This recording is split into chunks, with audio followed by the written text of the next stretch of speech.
कि हम भारतीय मुसलमान जिन्ना के आह्वान को ठुकराकर अपने इस प्यारे वतन की मिट्टी के साथ मजबूती से जुड़े। वजीर आजम की इस बात की मजम्मत करता हूं और उनको बताना चाहूंगा कि जिना के बारे में उन्होंने जो कहा था, हम तो जिना के सख्त मुखालिफ है, इसलिए भारत को अपना वतन माने।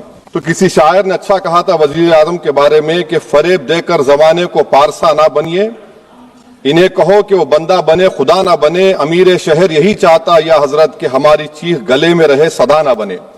दूसरी बात मैडम, हमारे वजीर दिफा जनाब राजनाथ सिंह साहब ने बड़ा ही अजीब व गरीब और तकलीफ दे बात कही उम्मुल मोमिनीन के बारे में और उम्मुल किताब के बारे में। उम्मुल मोमिनीन उनको कहते हैं जो हमारे प्रॉफिट मोहम्मद सल्लल्लाहु अलैहि वसल्लम की वाइफ हैं।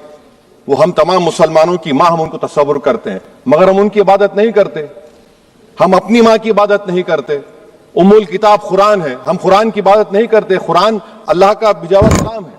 तो उसके बारे में भी शायर ने अच्छा कहा कि खबर नहीं जिन्हें अपने दीन व मजहब की, हमें वो दीन का मतलब सिखाने निकले हैं।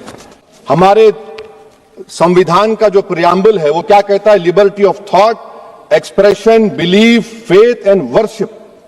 अगर दस्तूर का ये पहला सफा ये बात करता है तो फिर कैसे किसी शहरी को किसी खुदा, देवी, देवता की इबादत करने पर या सजदा करने पर मजबूर किया जा सकता है? आप ही की पार्टी से आज की जो बातें हुई है इसी को बोल रही हैं। मुल्क किसी खुदा, देवी, देवता, मजहबी इलामत के नाम से नहीं चलता, ना मुल्क किसी एक मजहब की मिल्कियत है। इसीलिए बाबा साहब अंबेडकर ने क्या कहा था? उन्होंने मदर इंडिया के नजरिए को मुस्तरद किया। बाबा साहब ने एक नई इस्तिलाह वजह कर दी और कहा कि भैक्षित भारत। ये बाबा साहब अंबेडकर ने कहा। अगर भारत को देवी कहने और उसके आगे सजदा करने तो दरअसल कौम परस्ती को, वतन से मोहब्बत को मजहब में तब्दील कर रहे, और फिर यहां पर बोल रहे कि अगर भारत में रहना है तो वंदे मातरम गाना पड़ेगा। भाई ये तो संविधान के खिलाफ है, सुप्रीम कोर्ट के जजमेंट के खिलाफ है।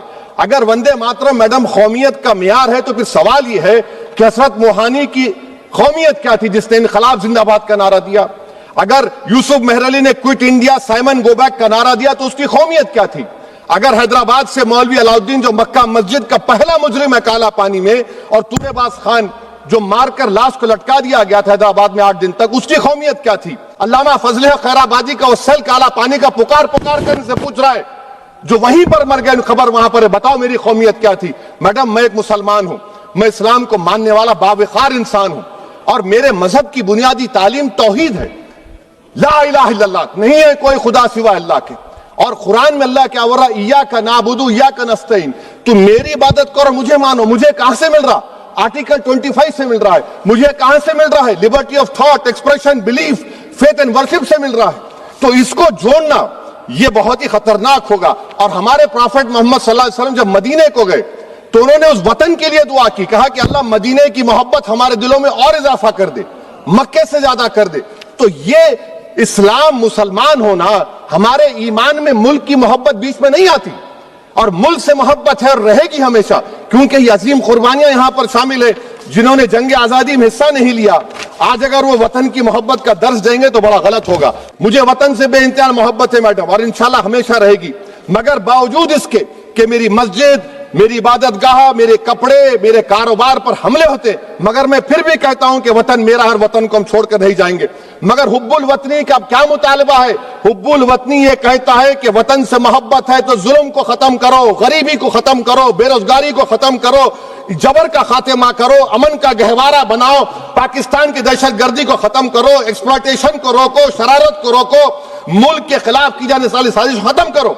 मैडम भारत एक चमन है जहां पर हर फूल को खिलना चाहिए, और अगर कोई इस फूल के अगर पूरे फूल खिलेंगे तो उसकी खुशबू से ये वतन मौतर होगा। मगर अगर इस चमन का माली ये कहेगा कि एक ही फूल खिलेगा, तो मैं जिम्मेदारी के साथ कह रहा हूं अगर एक ही फूल खिलेगा तो वो सहरा बन जाएगा और माली माली नहीं रहेगा, वो जल्लाद कहलाएगा। हम भारतीय मुसलमान इंडियंस बाय चॉइस है, बाय चांस नहीं। वंदे मातरम के किन छंदों को राष्ट्रीय गीत के तौर पर अपनाया जाए, यह फैसला सर रविंद्रनाथ टैगोर और सुभाष चंद्र बोस जी जैसे नेताओं के परामर्श के बाद हुआ। क्या अब हम उन महान नायकों की समझ पर प्रश्न चिन्ह उठाएंगे? उन्हें देश को बांटने वाला और तुष्टीकरण करने वाला कहने का पाप करेंगे? उन महान हस्तियों ने वंदे मातरम के उन छंदों को अपनाया जिन्होंने देश के हर वर्ग, हर धर्म के मानने वालों को एक सूत्र में पिरोने का काम किया। और मैं एक घटना आप लोगों के सामने रखना चाहती हूँ। वर्ष 1998 में उत्तर प्रदेश सरकार के मंत्री रविंदर शुक्ला जी ने स्कूलों में राष्ट्रगीत को गाना अनिवार्य कर दिया था, लेकिन तब के तत्कालीन प्रधानमंत्री अटल बिहारी वाजपेयी जी ने, जो उस समय लखनऊ के दौरे पर थे, उत्तर प्रदेश सरकार के इस फैसले पर नाराजगी जताई और यूपी सरकार ने राष्ट्रगीत को अनिवार्य करने वाले मंत्री को बर्खास्त कर दिया था। अब मैं सत्ता पक्ष से सवाल करना चाहूंगी,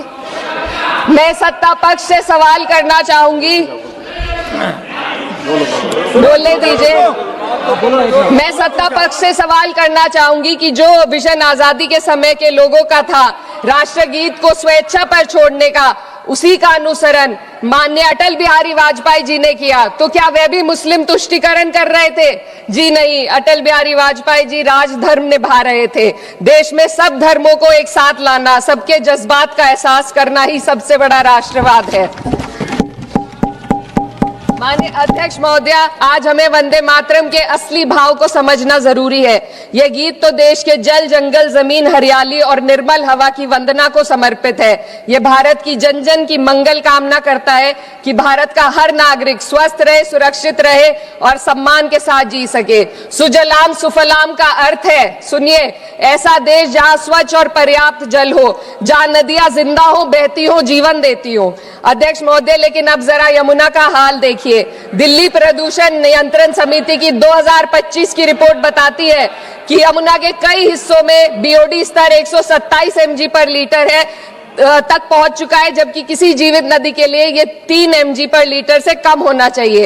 ये सिर्फ नदी का संकट नहीं है, ये किसान का संकट है। नमामि गंगे के नाम पर हजारों करोड़ रुपए खर्च हो गए, लेकिन सच्चाई ये है कि आज भी गंगा और यमुना के किनारे किसान मजबूरी में उसी जहरीली पानी से खेती कर रहा है। वही जहर अनाज में उतरता है और वही जहर किसान की जिंदगी को धीरे धीरे खत्म कर देता है। अध्यक्ष महोदय, जब पानी जहर हो जाएगा तो सुजलाम कैसे होगा? जब किसान बर्बाद होगा तो सुफलाम कैसे होगा? मलयज शीतलम, मलय का अर्थ है मलय पर्वत से बहने वाली ठंडी, सुगंधित, चंदन जैसी हवा जो जीवन देती है, बीमारी नहीं। आज मैं इस सदन से पूछना चाहती हूँ, क्या आज के भारत की हवा मलयज शीतलम है? नहीं अध्यक्ष जी, बस संसद से बाहर कदम रखिए, एक गहरी सांस लीजिए। ये चंदन की महक नहीं, ये जहर है जो आपके हमारे फेफड़ों में उतर रहा है। दुनिया के 20 सबसे प्रदूषित शहरों में से 13 भारत में है। दिल्ली की हवा में सांस लेना मानो रोज 20 सिगरेट पीने जैसा हो। भारत हर साल सर्दियों में जहरीली हवा के प्रकोप में घिर जाता है। आज वंदे मातरम को बुनियाद बनाकर राजनीति की जा रही है, लेकिन जमीन पर जंगल पूंजीपतियों को सौंपी जा रही है, आदिवासियों को उनके घरों से उजाड़ा जा रहा है। मातरम में जो मातरा माता है, वे सिर्फ मातृभूमि की वंदना नहीं, वे इस धरती की हर नारी, वे इस देश की हर बेटी, हर महिला के सम्मान की बात भी करता है। लेकिन आंकड़े अगर आप देखेंगे, एनसीआरबी की हाल की रिपोर्ट के अनुसार, मैम जसवानी के अनुसार, देश में हर वर्ष लगभग 30,000 से अधिक बलात्कार हो रहे हैं। यानी एक दिन में 80 से अधिक महिलाएं यौन हिंसा का शिकार होती हैं, और ये सिर्फ दर्ज मामले हैं। जब जम्मू कश्मीर की एक बच्ची हिंसक अत्याचार का शिकार होती है, जब सत्ता से जुड़े लोगों पर आरोप लगते हैं और कार्रवाई वर्षों लटक जाती है, जब उन्नाव की पीड़िता लखनऊ के दरबार में इंसाफ को लेकर अपनी जान देने पर आमादा होती है, जब बिल्किस बानो के अपराधियों का सरकार के लोग द्वारा स्वागत किया जाता है, तो ये घटनाएं वंदे मातरम की आत्मा पर चोट पहुंचाती है। अपने जज्बात को मैं आलमा इकबाल साहब के तराना हिंद के साथ इस सदन में रखना चाहती हूँ कि सारे जहां से अच्छा हिंदुस्तान हमारा, हम बुलबुले हैं इसके, ये गुलसिता हमारा, मजहब नहीं सिखाता आपस में बैर रखना, हिंदी है हम, वतन है हिंदुस्तान हमारा।